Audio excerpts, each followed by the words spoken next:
Golden Sun, in one word, is tension. Inside the book's last chapter, Pierce Brown releases all the mounting tension and transfers it into a moment of unforgettable betrayal. My name is Philip, and my good friend Jeremy and I are going to talk through the last moments of Golden Sun in our Season 2 finale.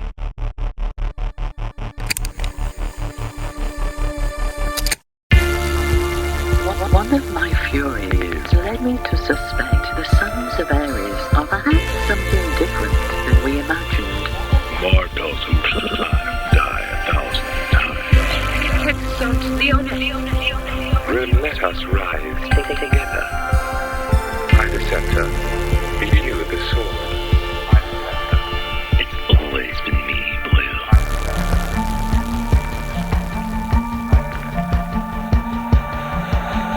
Rise, man of Mars, and take with you my wrath. Jeremy, we're here at the last chapter of Golden Sun. This chapter shares the same title as the book.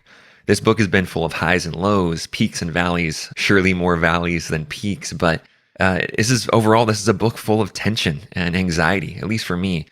And I actually weirdly like this last chapter, this last scene particularly, just because it's a release of all that tension. And Pierce Brown finally gives a clear path of who's on whose side, who you can root for, and where you go with that. You have all this kind of like undercurrent of this story, the Jackal and Daryl weaving together, Roque and Daryl drifting apart. You're kind of thinking, what is he going to do with this? What's going to happen here?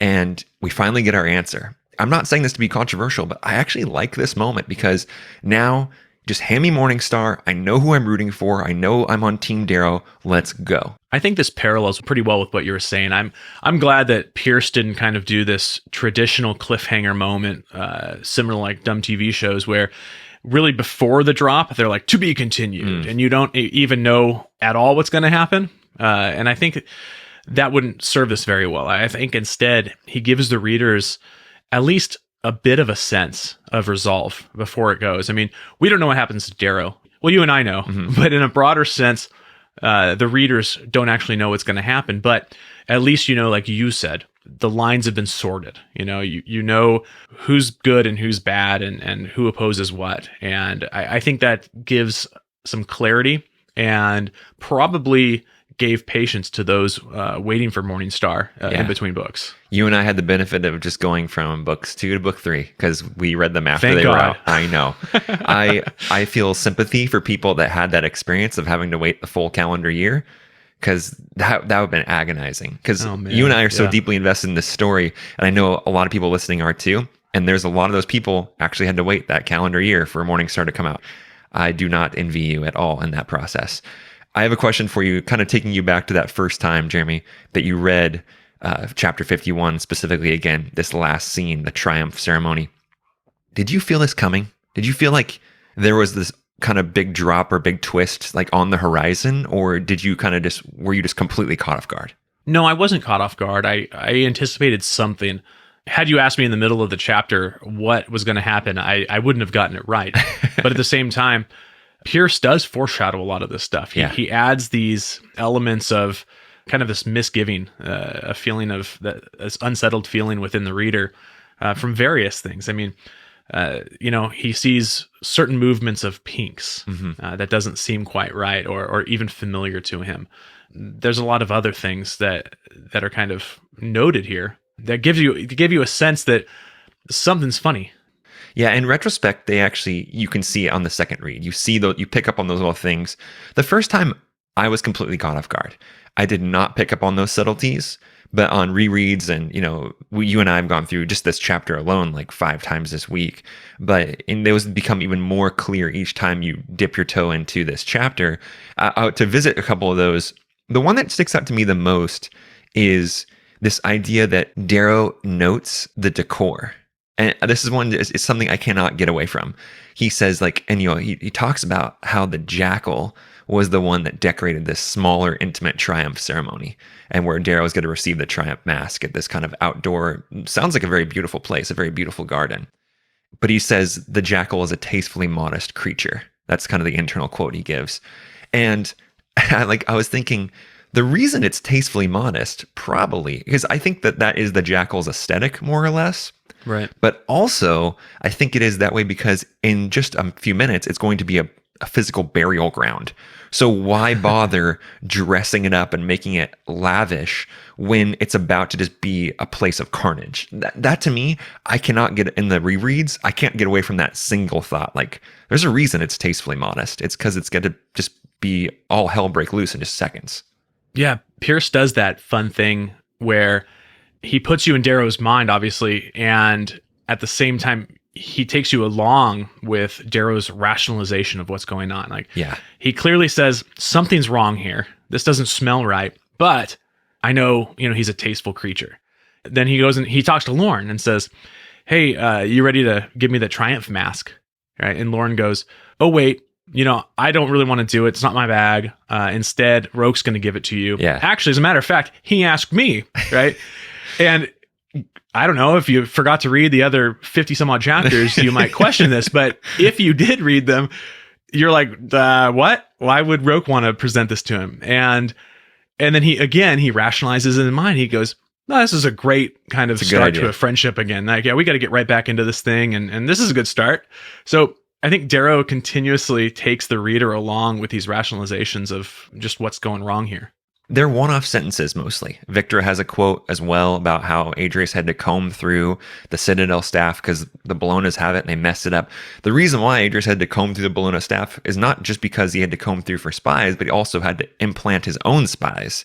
And that's why there's that reference to that, because Vixis and Lilith are there about to be a part of this heinous act. So it's funny that, like you said, like in singular sentences, in passing, they seem very innocent, but in the aggregate, they're damning. And you're like, holy crap, like this something doesn't smell right to you, to use your term.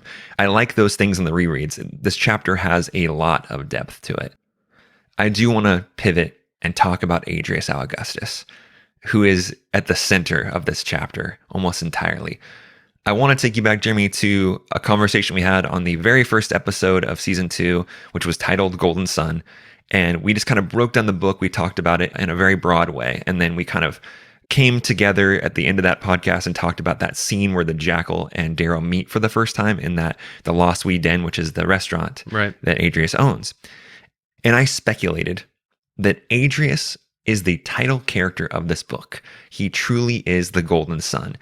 And as I've gone through this entire book with you and done this season on Golden Sun, I actually more so believe that, especially going through these last couple chapters over and over and over again.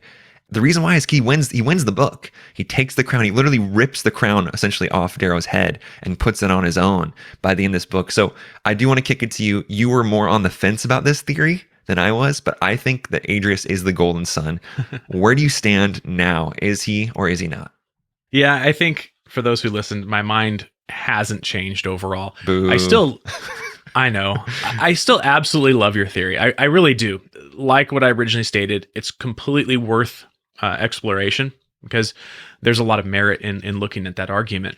I still think that, if you were to talk to Pierce or just see his intentions here, that Darrow is, in fact, the Golden Sun, that his ascension to the adopted son or almost the adopted son of the Augustus family was the point of the title of the book.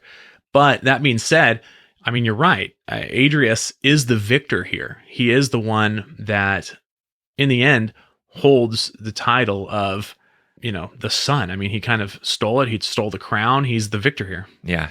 I just I know it doesn't have any weight on the actual book. I don't think it does. I've actually thought about that. Does this mean anything? Does it mean that if we were to hand that moniker over to Adrius, like he's the Golden Sun, does it mean anything for the book? I don't really think so. I think it's just more of an interesting conversation, more or less. And for sure. And moving on, though, even though I believe that he is the victor, he is the Golden Sun, that's just my personal belief. As I dig into this chapter more and more, I feel like Roque is actually more of like the MVP of this whole book and this whole story, this whole greater chapter here. And he kind of steals the show. It's like, yes, it's the Jackal's victory and he comes out on top, like how Daryl came out on top in book 1. But yet this doesn't work. This doesn't get set off. This plan doesn't get into motion without Roque committing the act of betrayal that he does. I have two quotes that I want to go ahead and reference here that I think are really interesting, and I've been thinking about them a lot. And one is from Daryl and one is from Roque. They kind of build into this moment of Roque's betrayal. And we kind of talked about the gala last week, and now we're talking about the last scene of the book, the triumph ceremony, because they do kind of, in a way, for Roque specifically, they kind of come together. They become bookends for his story throughout Golden Sun. Yeah. And there's this quote from Daryl right before he poisons Roque, right before the gala. He says, "I think we could have been brothers were this a different life." And then obviously that's a past tense moment, a past tense saying. And then he takes out the syringe and puts it into Roque, and Roque passes out. And then you have this moment that's almost identical to the one that Daryl had, but Roque is now the one offering the quote and now offering the poison is, "I would have died for you 1,000 times more because you were my friend."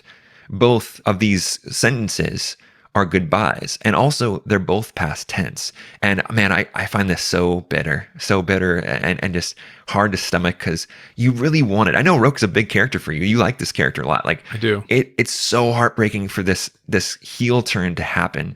And I do want to just ask you, as a Roque fan, what do you kind of go with this?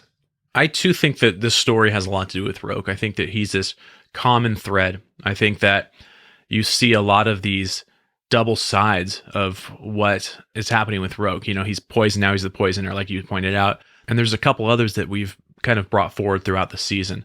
But yeah, Roque is MVP, I think. You know, and you think of Adrius kind of being the victor, and he still loses a lot here. You know, he loses his humanity in this scene. So I'm not entirely convinced that he's like this ultimate victor, but there's definitely an argument to Roque's case. He's been kind of put on the back burner for this entire book. Mm-hmm. His friendship is dissolving, and suddenly, you know, he has this chance to kind of emerge and kind of reach this blossoming that he believes is within him that you really haven't seen from Roque yet. I mean, for a gold that goes through the Institute for a peerless, you know, he's pretty benign, I think, up to this point. Mm-hmm. And this is really this kind of coming to age, I guess, in a distorted way for Roque. But one thing I wanted to ask you, though, about these quotes, especially Roque's quote, is the book specifies it as a goodbye that he's giving Daryl. But I'm wondering, you know, is Roque saying this with lament, or is there really spite kind of undergirding his comment because he sees Daryl as a slave and not worthy? I think that it's fake lament. Roque wants to be this character. Like he leans into his own hype, I guess. Like this I feel like he's incredibly disingenuous a lot of times, and he wants to be this poet. He wants to be this person that has these deeper feelings, and I think to a point he does, but also I think that he plays into it, and he's doing that here. Like, I would have died for you. I would have done this for you. I would have, you know, he's saying goodbye, but it's like, I don't know. I think his true character is shown more or less very shortly. So let me fast forward a little bit, and kind of like after we get through the chaos, after the plan is executed and Adrius kind of goes full Adrius and just starts killing everybody with Vixis and Lilith's help and others, Antonia as well. There's this private moment that happens with Roque and with Daryl. It's this quote where Roque bends down in front of Daryl and says, No, you are a son of red, I a son of gold. That moment where we are brothers is lost. And in this world, the power of gold will never wane. This is a response to Daryl in his kind of drunken, drugged state saying, Roque, brother. And then he leans down and says, no, we're not brothers. There's no way in hell. There's no world that we were ever brothers. So I think that there's a showmanship to Roque, to address your question, that he is doing this for Daryl in the state that he can, where Daryl is fully aware before he gets poisoned. Right. And he's kind of doing a show. And then, you know, Nero is standing next to him. Adrius is standing next to him. There's people around.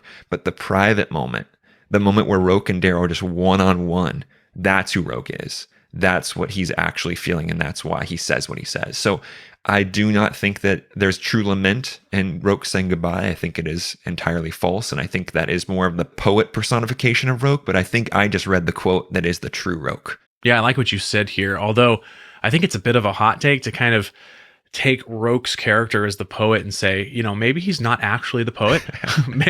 Maybe that's just a guise that he puts on, a narrative that he plays out.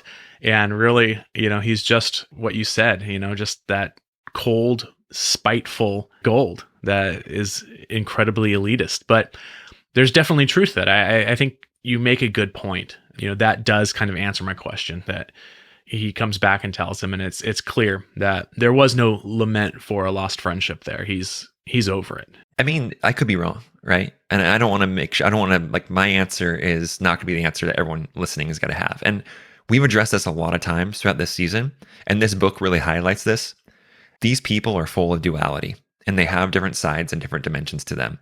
So possibly Roque is incredibly disingenuous, and he leans into being the poet and as a public figure, and then privately he's more ruthless, like that quote addresses. Or maybe it's just the answer is both, because that's who people are. People are full of different sides. So I'm not sure, but I still have conviction for my answer, because I think that's what he showcases. That he showcases how ruthless he is, and that there's just no way that we were ever brothers, and that world is lost. It's gone. It doesn't even exist. That's what he's saying, and that's really brutal on Roque's behalf. Let's go ahead and take a break. I want to come back and dig into some really hard to stomach moments from this chapter, because I think that's the way you got to do it. You got to lean all the way in. So let's go and take a quick break.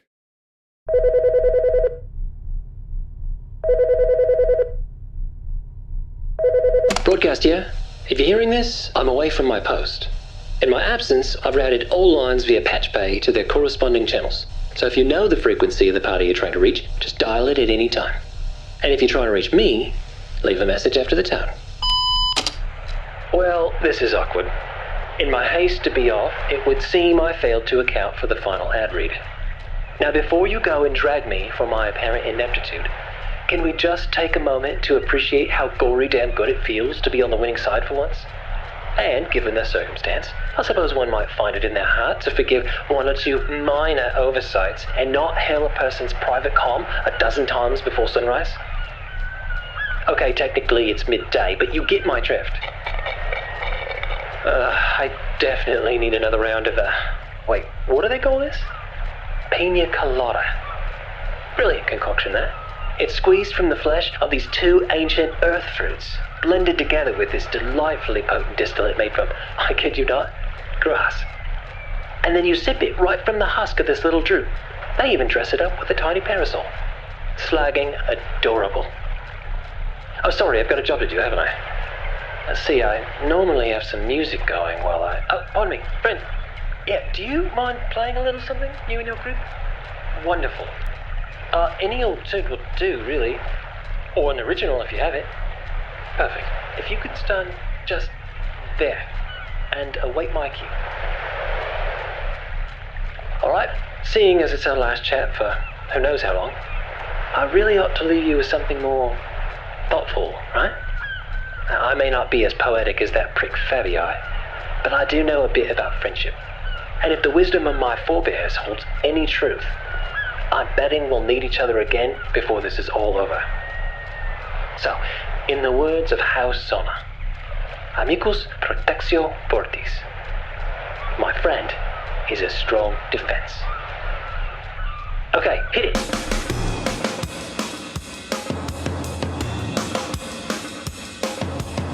Hail Reaper is brought to you this week by Torigian Law. If you're seeking legal counsel, or you're in a situation that you're not sure how to handle, Torigian Law might just be the answer. They offer a free consultation to assess your situation, because not every attorney is the right professional for the job. The great thing about Torigian Law is that there's no doublespeak, no confusing language, no upfront commitment. It's just a conversation with someone who wants to understand what you're going through and help you get to the next step. Getting started is easy.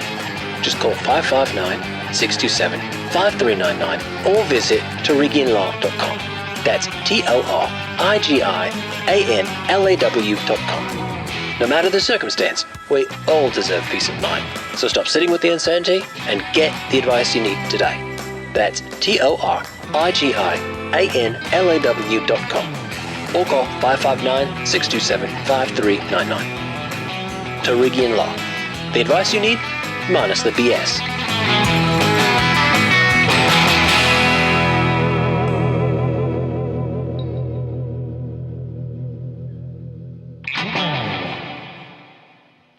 Jeremy, I want to lean all the way into the sadness and the craziness of this chapter and all the violence and all the murder that happens. I know that sounds crazy to do, but it is part of the book and it is part of the chapter, and it's one of the heaviest and most memorable moments of the entire first trilogy. So let's go and talk about it. I think the best way to talk about it is to kind of explore those moments that individually made us just like feel that gut punch and kind of how hard they hit.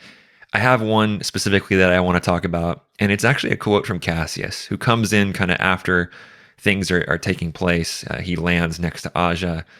He walks up to Daryl and he asks Roque, he dresses him so formally. He says, "Can he move, poet?" And Roque says, "No, but he can hear you." And Cassius says this to Daryl: "Julian, Leah, Pax, Quinn, Weed, Harpy, Rotback, Tactus, Lorne, Victra, they deserved better than to die for a slave." And I just that is such a gut punch to me.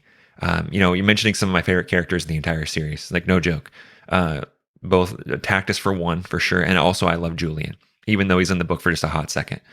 Really care about that character, really love that character. And just the other characters too. Like there's so much sadness in some of these deaths here, and you're almost forced to confront them. Pierce Brown is like bringing them back to the surface for you as a reader and making you kind of relive that just in a single sentence, and just how hard that hits for Daryl too, because Daryl knows it. Daryl knows that they died following him, and he wasn't honest with any of them. It's a great moment in the writing for sure.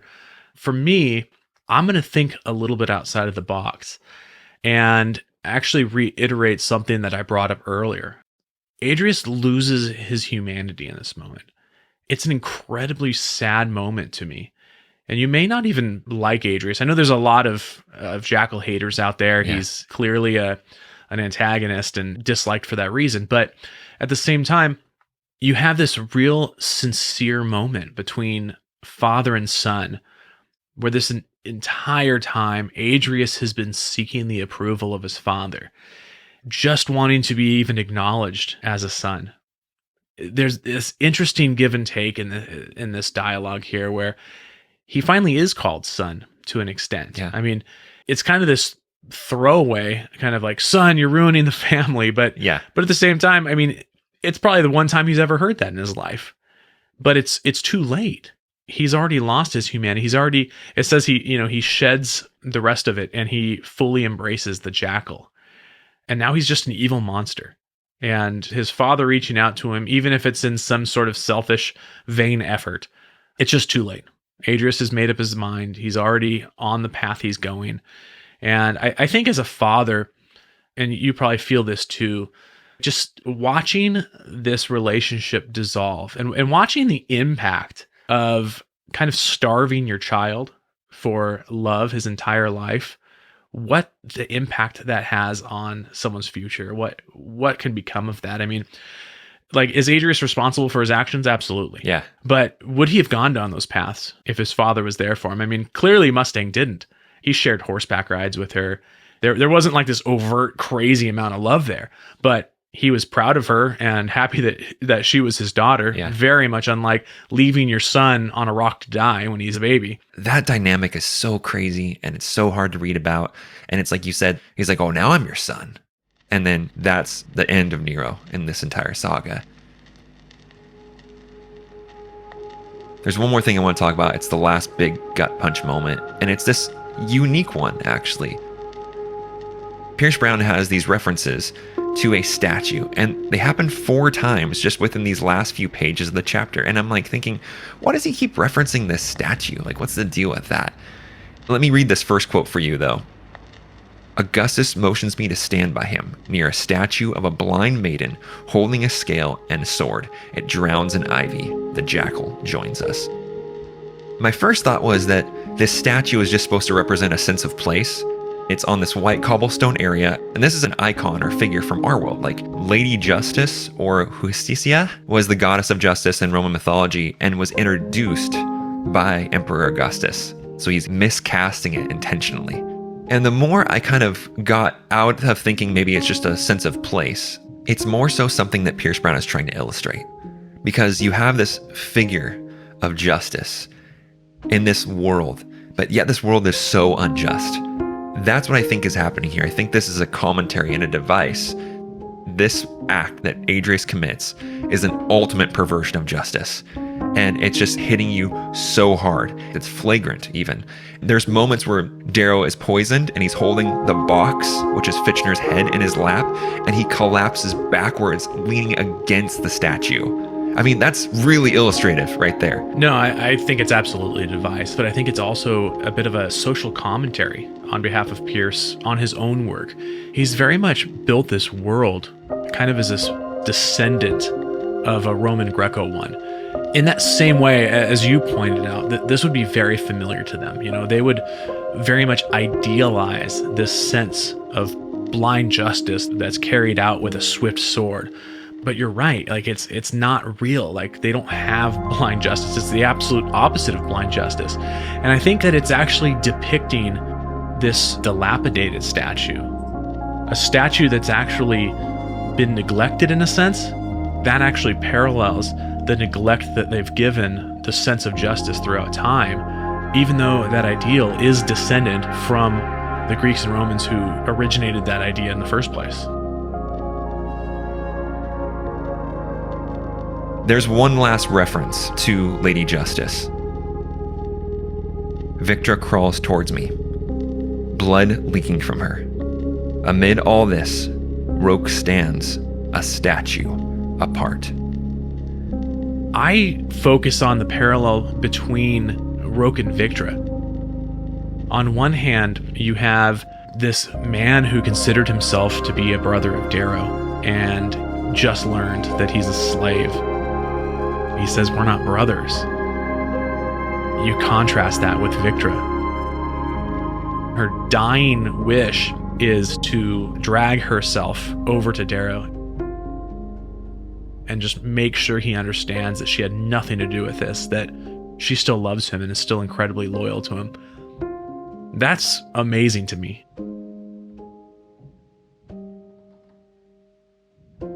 This is the season 2 finale of Hail Reaper. Hail Victra, and hail the gory damn Reaper of Mars. Hail Reaper.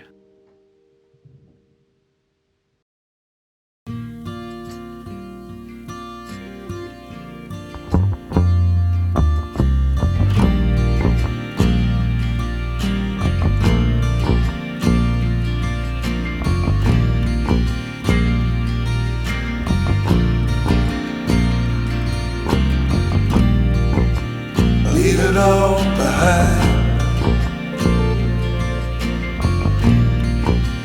Let it all go. It's not worth it anymore. You can't convince them or change their minds. It's hard to be kind. You're accused of thin air. Some people, you know them, and they won't know you. Friends can easily become a foe.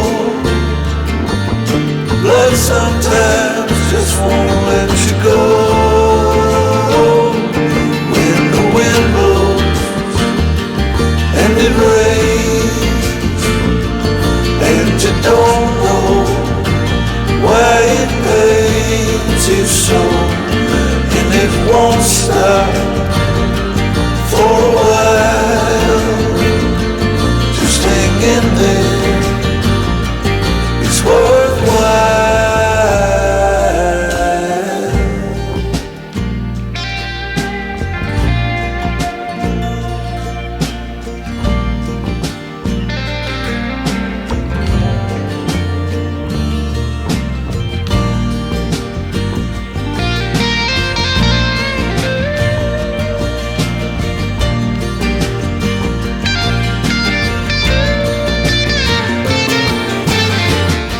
Reaper is a production of Catacomb Party. Thanks to Pierce Brown for creating this universe, and thanks to all the contributors who make this show possible. We were engineered by Joshua Ramsey, with editing and sound design by Mathr. If you enjoy what you hear, please take a moment to rate and review us on your podcast platform of choice. And follow @HellReaperPod on Instagram, Twitter, and YouTube for updates, giveaways, and more. You can support the show directly by joining our Patreon community, where we issue monthly bonus content, exclusive artwork, and hang about with all the Howlers in the Discord. Visit patreon.com/HellReaper to learn more. This is Broadcast signing off. Until next time, hail the gory damn Reaper.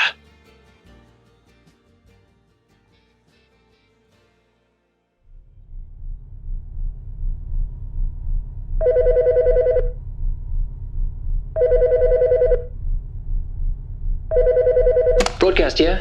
If you're hearing this, I'm away from my post. In my absence, I've routed all lines via patch bay to their corresponding channels. So if you know the frequency of the party you're trying to reach, just dial it at any time. And if you're trying to reach me, leave a message after the tone. Cast, it's Thistle. I know you're on leave, but I'm afraid we've just got new orders. Report to the Archgovernor's estate at once. Imperator Fabii will brief you on the details. Don't keep us waiting, Howler. You know Daryl will want us back. Catacomb Party.